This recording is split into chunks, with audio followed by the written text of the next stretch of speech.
Today we're stepping inside 10 of the most underrated churches on the planet. Places so stunning they rival the biggest tourist attractions in their cities, and why skipping them is the biggest mistake you will make. From Barcelona to Lisbon, Cairo to Slovenia, Florence to Malta, these are the churches with ceilings worthy of the Sistine Chapel, altars dripping in history, chapels with relics that seem unimaginable, and stories that will change the way you explore the world. So if you want to travel smarter, skip the crowds, and discover the places the guidebooks barely mention, this list is for you.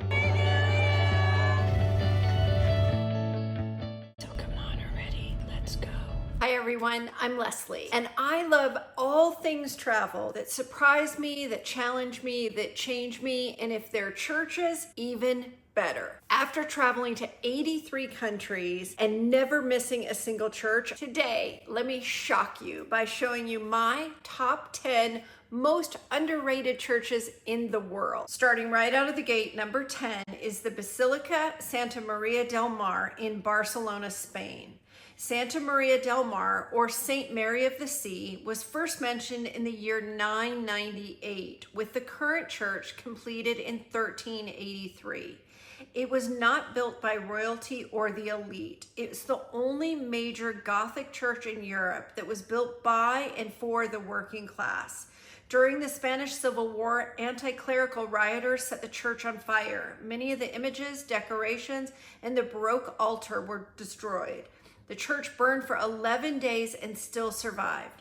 The whole building is based on medieval foot as a unit of measure. The side chapels are 10 feet deep, the side aisles are double that, and the central aisle is 4 times as wide at 40 feet. The total width of the church is 100 medieval feet, which is also the maximum height of the building. Even the columns follow this rule. They rise over 100 feet into the air, yet are only about 1 meter thick. A marvel engineers still study today. I choose this as my number 10, not only for its beauty, but for a unique medieval tradition on Christmas Eve. The acoustics in here are insane. The Basilica is known for its clean, echo-free sound. Voices float in the air like silk. And on Christmas Eve, you can experience El Cant de la Sibila, a dramatic Gregorian chant that tells the story of the Last Judgment, the coming of the Messiah, and the promise of salvation. It is recognized by UNESCO and is one of the most powerful and ancient traditions, and one having experienced it will change you at your core. And if you want more, don't miss the Netflix adaptation of the Cathedral of the Sea movie based on the building of Santa Maria del Mar. Number 9, the Church of the Assumption of Mary on Bled Island in Slovenia. The Church of the Assumption of Mary is that postcard perfect Baroque church in the middle of Lake Bled.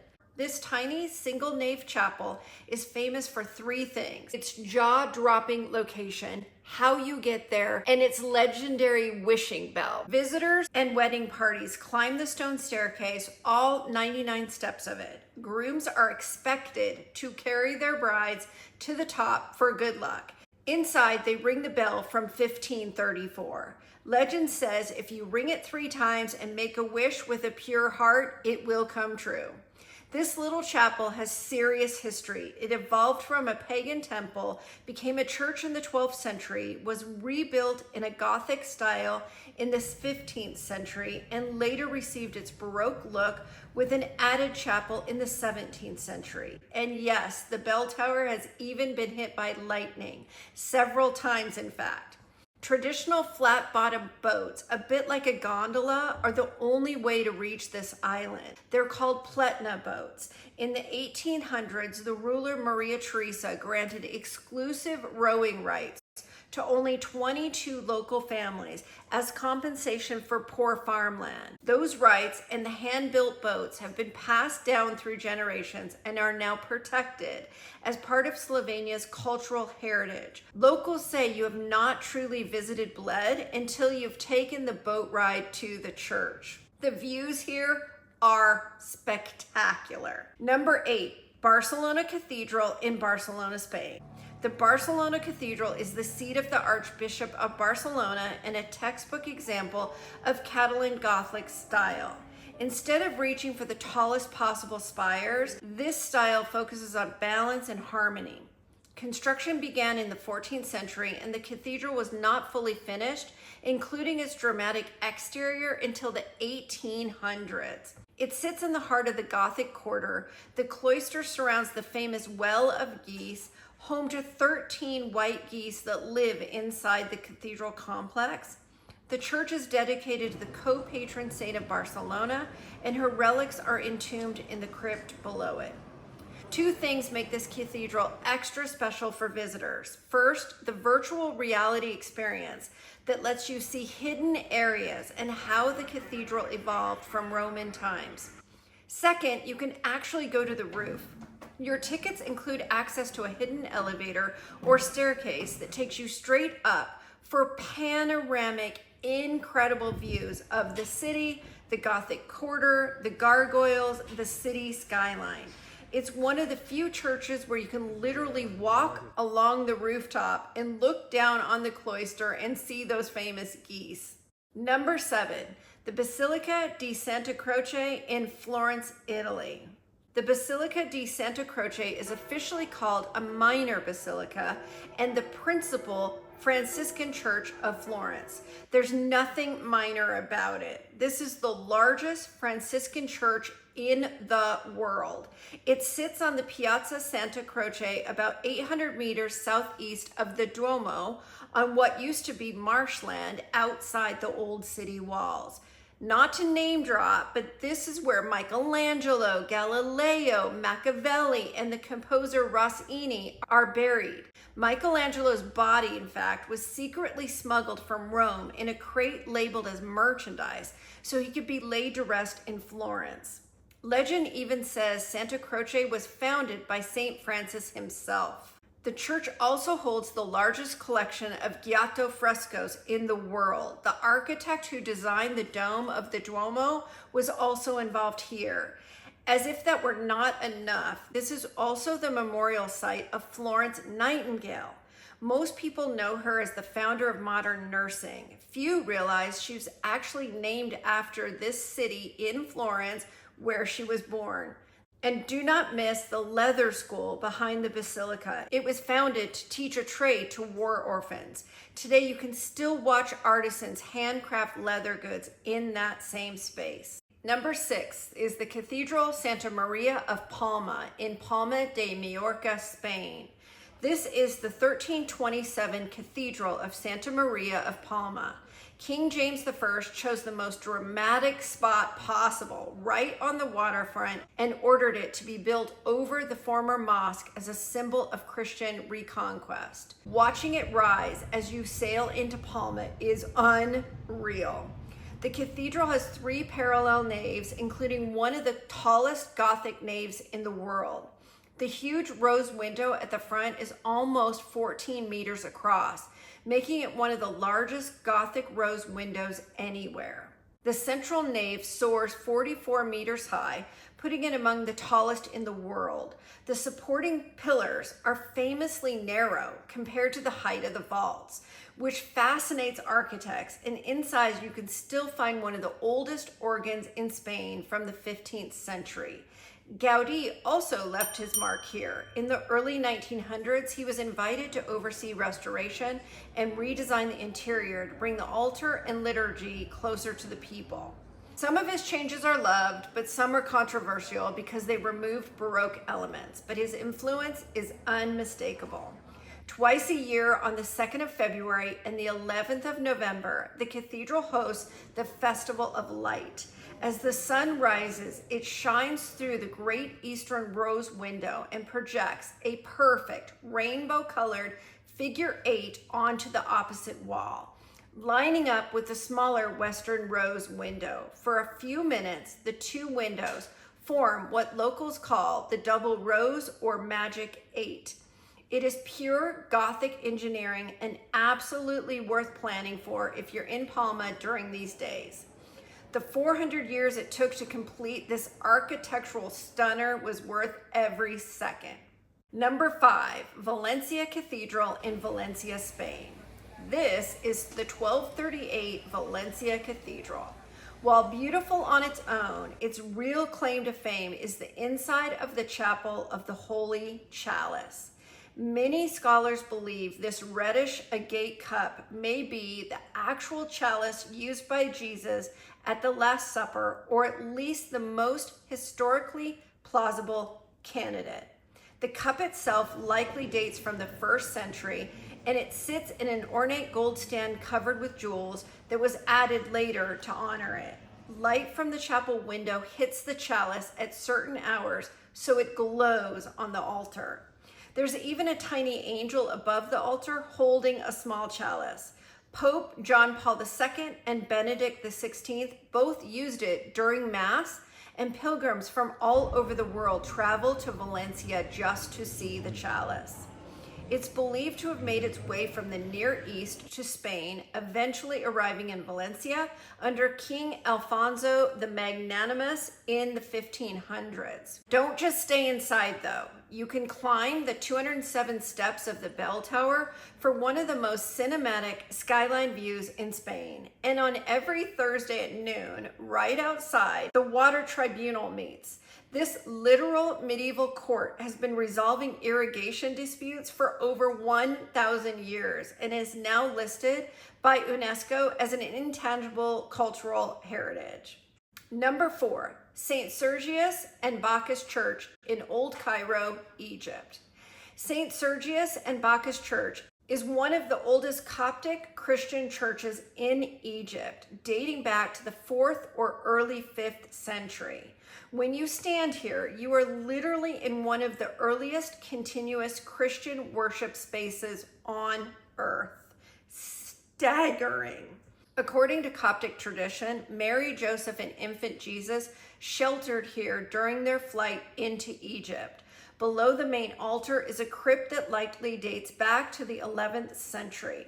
This space is considered one of the holiest Christian sites in the entire Middle East. The church sits on a 6.5-meter limestone wall that is believed to be part of the entrance of the Amnus Traianus, a Roman canal that once connected the Mediterranean world to the Red Sea through the Nile.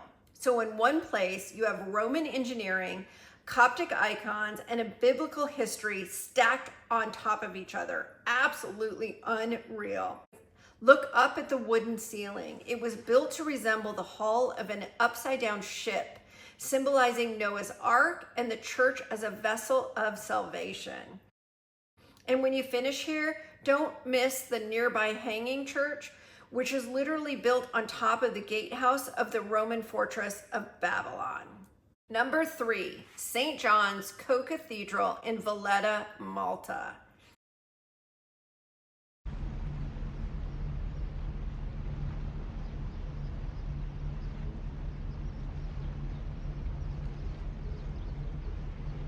St John's Co Cathedral in Valletta is often called one of the most beautiful Baroque churches in the world, and it's a crash course in Maltese history. It was built by and for the Knights of St. John, and from the outside it looks fairly plain. Step inside though, and that changes in a blink. The interior is overflowing with gold detail, carved stone, and frescoes.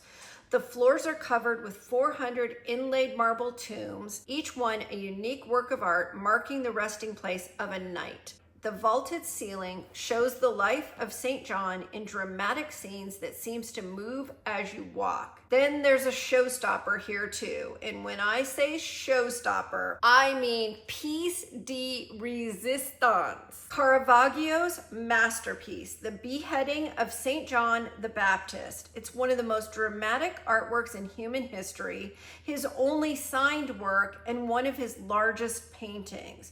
The drama, the light, the composition, everything about it is intense, and it sits quietly here in a side oratory waiting for you to discover it. If you come, get the audio guide here. It's one of the best I've ever experienced, more like a museum experience, and it brings every side of the chapel and detail to life. Number 2, the Church of St Dominic in Lisbon, Portugal. The Church of St Dominic in Lisbon dates to the 13th century and sits right off the Rocio Square in the heart of the city. From the outside, it looks like many Baroque churches. Inside, it tells a very different story. This church survived the devastating earthquake of 1755 and then a massive fire in 1959. The heat was so intense, it melted stone, twisted columns, and destroyed gilded altars, statues, and paintings. But its beauty is its scars. When you walk in, you see a single, huge, spectacular nave lined with cracked, scorched columns and faded walls, the literal definition of resilience. St. Dominic is also home to important relics, including part of the handkerchief used by Sister Lucia during the apparitions of Our Lady of Fatima in 1917. This one is extra special to me because it shares my son's name, Dominic. And number one, the number one most underrated church in the world, in my opinion, is the Church of San Pantalon in Venice, Italy. Tucked a short walk from the busy Campo Santo Margherita is a church with such a plain brick exterior, you might walk right by it. This is the Church of San Pantalon, called the Sistine Chapel of Venice, and a ceiling that the BBC hails on the list of 10 most beautiful ceilings in the world. I'm not overselling this. Wait until you see this. It's number one for a reason. There's little information concerning the exact date and original appearance of this gem, but what is certain is that this must have already existed in 1161, the date of a privilege of Pope Alexander III, in which he mentioned the church for the very first time. The treasure of San Pantalon is over your head. What looks like a massive fresco is actually a single painting on canvas, 44 separate canvases that is joined together. It covers 443 square meters and is considered the largest canvas painting in the world. The artist spent 24 years creating this illusion. The ceiling is not flat, and the columns and the balconies are painted in a way that it tricks your eye into seeing three-dimensional space. The scene shows the trial and martyrdom of St. Pantaleon, and in the center, his glorious welcome into heaven. Absolutely jaw-dropping. So which one was your favorite? Put it in the comments along with any that I might have missed that are your favorite. I'll add them to my list. In the end, travel today can feel like a checklist. The same viral spots, the same angles, the same highlights everyone posts. But these 10 churches are a reminder that some of the world's most breathtaking places aren't trending. They're waiting for travelers who slow down, wander differently, and choose discovery over popularity. So next time you explore a new city, look up, walk inside, follow the places other people overlook, because that's where you just might find the world's best kept secrets. And so until our next stop, bye for now.